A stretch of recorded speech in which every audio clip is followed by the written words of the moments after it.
ہم نے عمران خان کو جب ملک میں شدید کرائسس آ گیا وہ نتھیا گلی چلے گئے, نیچے نہیں آئے بشرا بی بی کے کہنے پہ. انہوں نے کبھی کسی کا جنازہ نہیں پڑھا, ہزارہ میں لوگ لاشیں رکھ کر بیٹھے رہے اور عمران خان ان کے جنازے پر نہیں گئے. وہ ریکویسٹ کرتے رہے, انہیں گورنر ہاؤس بلا کے تعزیت کی لیکن جنازوں پہ نہیں گئے. پھر اور بہت سارے ایسے واقعات ہمیں نظر آتے ہیں, مثلا عمران خان نے مزاروں پہ سجدے بھی کیے. یہ سارے واقعات جو ہیں بشرا بی بی کے انفلوئنس کی وجہ سے تھا. عمران خان بنیادی طور پر ایسے نہیں تھے, اور اس انفلوئنس کی وجہ یہ بنی کہ وہ جو کشف سے خبریں آئیں جو آپ کے خیال میں کہ فیض حمید نے ان تک پہنچائیں, وہ عمران خان ان سے اتنا امپریس ہو گئے تو ذہنی طور پہ عمران خان کو پیرالائز کر کے یہ سارے معاملات طے کیے گئے ہیں. اچھا چلیں, یہ خبر پہ تو مرحلہ کافی ہو گیا. اب آتے ہیں کارساز کے واقعے کے یار اصل میں نا ایک تو یہ ہے کہ اس کو سانحہ کارساز نہ کہیں, سانحہ کارساز کچھ اور بے نظیر بھٹو سے متعلق ہے جو ان پہ اٹیک ہوا تھا. ہمارے ہاں یہ بڑی روایت بن گئی ہے, کوئی بھی امیر گھر کا بچہ پکڑا جائے کسی بھی غلط کام میں, ہم اسے کہتے ہیں اس کا ذہنی توازن درست نہیں ہے.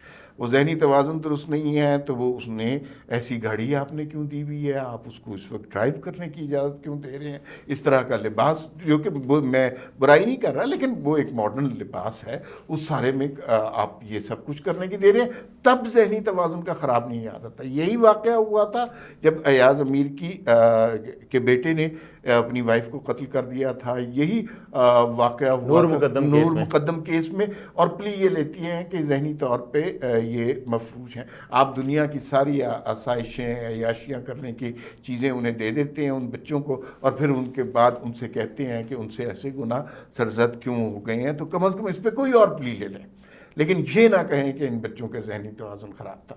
آپ دیکھیں کہ وہ ان کے جب والدین تھے اور جو بچی تھی, بچی ڈبل ایم اے کیا ہوا ہے, جاب کر رہی ہیں ایک چھوٹی سی, والد جو ہے موٹر سائیکل پہ پاپڑ بیچتے تھے جو عارف صاحب ہیں.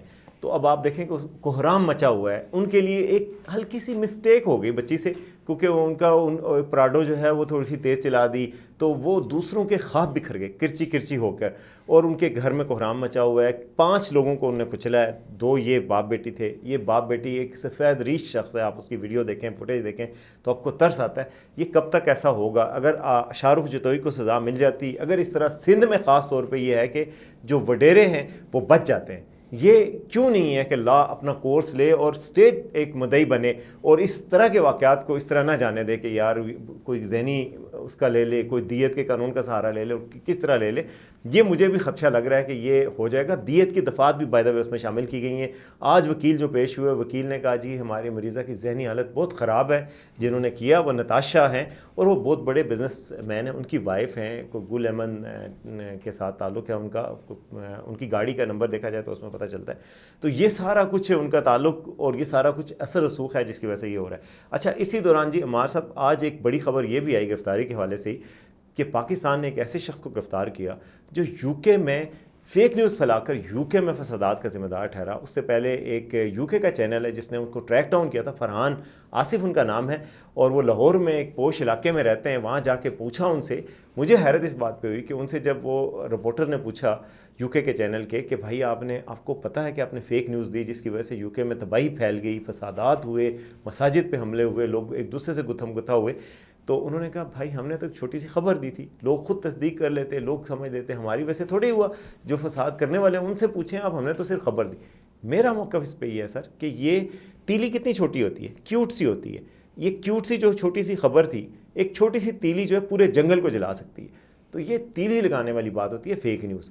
اب کیا یو کے والے ان پاکستانیوں کو حوالے کریں گے جو فیک نیوز وہاں سے پھیلا کے پاکستان میں فسادات کرواتے ہیں؟ جی بالکل, یہ عمل 2 طرفہ ہونا چاہیے. اگر ہم فرحان کو یو کے گورنمنٹ کے حوالے کرتے ہیں تو وہ سارے لوگ جو وہاں بیٹھے ہوئے آزادی اظہار کے نام پر پاکستان میں آگ لگاتے ہیں, ہیٹ سپیچ کو پروموٹ کرتے ہیں, فیک نیوز دیتے ہیں, ان کو بھی پاکستان کے حوالے ہونا چاہیے. دیکھیے پاکستان میں چونکہ یہ اور ہو سکتا ہے یہ فرحان صاحب پوری معصومیت سے کہہ رہے ہوں, یہ سچی مچی یہ سمجھتے ہو چونکہ پاکستان میں کوئی قانون نہیں ہے آپ فیک نیوز کو روکنے کے لیے, یہ واقعی کہہ رہے ہو کہ یہاں تو جو یوٹیوبر اٹھتا ہے, جو انفلوئنسر اٹھتا ہے, وہ کام یہی کرتا ہے کہ اپنے ویوز کے لیے جو مرضی کر لے, جتنا مرضی جھوٹ بول لے, کوئی اس کو روکنے والا نہیں ہے. وہاں کی سوسائٹیز میں اور چونکہ یہ پاکستانی تھے تو انہوں نے کہا وہاں پہ بھی یہاں پہ بھی ہم روز, اور انہوں نے کئی ویب سائٹس بنائی ہوئی ہیں, فاکس نیوز کے نام سے, CNN, اس طرح کے نام ملتے جلتے پوچھتے ناموں سے، جسے کہتے ہیں نکالوں سے ہوشیار ہیں، اس طرح ناموں سے بنا کے انٹرنیشنل ویب سائٹ بنائی ہے، ٹریفک گین ہوتی ہے، پیسے بن جاتے ہیں، لیکن ان کو یہ نہیں پتا کہ زندگیاں کتنی متاثر ہوتی ہیں. تو اب جو ہے نا ان کو یو کے گورنمنٹ کے پتہ نہیں اب حوالے کیا جاتا ہے کہ نہیں یہ کیا جاتا. لیکن دیکھیے ہم اگر جو کچھ سیکھنا چاہیے نا ہمیں یو کے سے بہت کچھ سیکھنا چاہیے. عمران خان کہتے ہیں نا برطانیہ کا نظام حکومت، وہ کبھی خیر اس پہ انہوں نے خود نہیں عمل کیا.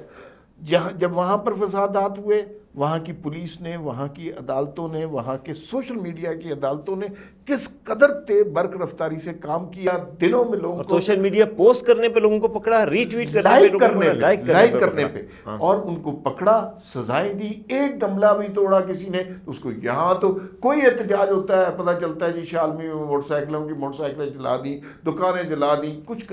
تو یہ والا کلچر ہمیں اڈاپٹ کرنا پڑے گا اگر ہم اس فیک نیوز سے نکلنا چاہ رہے ہیں. کہ پاکستانیوں کے ساتھ اب کافی ہو گئی ہے، سزا ملنی چاہیے. اگر آپ جھوٹ بولتے ہیں فیک نیوز پہ تادیب ہونی چاہیے لوگوں کو. فیک نیوز پہ بالکل چاہیے. اور ایک آخری میں چلتے چلتے خبر دیتا جاتا ہوں کہ برازیل میں یہ ہوا کہ وہاں انہوں نے ٹویٹر کا دفتر بند کر دیا، اور وجہ یہ بنی کہ وہاں پر جو ایک پاپولسٹ لیڈر تھے پرانے، ان کے حامیوں نے فیک نیوز کو استعمال کر کے ملک میں فساد پھیلایا تھا، اور اسی طریقے سے انریسٹ پھیلائی اور فساد پھیلایا. تو اب برازیل جیسا ملک اظہار آزادی کے آپ دیکھیں ویسٹرن ویلیوز الگ ہیں، ان کے باوجود ان کو ٹویٹر کا آفس بند کرنا پڑا. پاکستان میں اس کا مطلب نہیں کہ ٹویٹر کا آفس بند کیا جائے، لیکن فیک نیوز کے حوالے سے ضرور ضابطہ اخلاق ہونا چاہیے، اور ایسے لوگوں کو ضرور ہونا چاہیے جو فیک نیوز کے ذریعے فساد پھیلائیں. فساد فی الارض جو ہے بہت بڑی بیماری ہے. ایک میں اس میں نا ایڈ کرتا ہوں کہ یہ جو آپ کی بات کی توثیق کرتے ہوئے کہ ابھی پچھلے دنوں ہمارے ایک بہت بڑے آئی ٹی ایکسپرٹ ہیں، میں بوجہ ان کا نام نہیں لے سکتا، ان کی ایک پریزنٹیشن میں نے اٹینڈ کی اور انہوں نے بڑی دلچسپ بات کی اور خوفناک بھی. اس نے کہا کہ سوشل میڈیا اور پھر آرٹیفیشل انٹیلیجنس اگر کسی سٹیج پر انسانوں نے اس کو نہ روکا تو تھوڑے عرصے کے بعد یہ انسانوں پہ حکمران ہوں گے اور یہ فیصلے کریں گے ہمارے مستقبل کے. تو اس پہ کرب کرنا بہت ضروری ہے. پاکستان میں تو فیصلے ہونے شروع ہو گئے ہیں، سوشل میڈیا ہی لیڈ کرتی ہے. آپ دیکھیں کہ اور کئی دفعہ پوری پولیٹیکل پارٹی سوشل میڈیا کی سے ہائی جیک ہو جاتی ہے. تو یہ پاکستان میں ابھی سے ہونا شروع ہو گیا، یہ بڑی تشویش کی بات ہے. تو یہ تھی جی آج کا وی ٹاک. امید آپ کو پسند آئے گا. دیکھتے رہیے VNews.pk.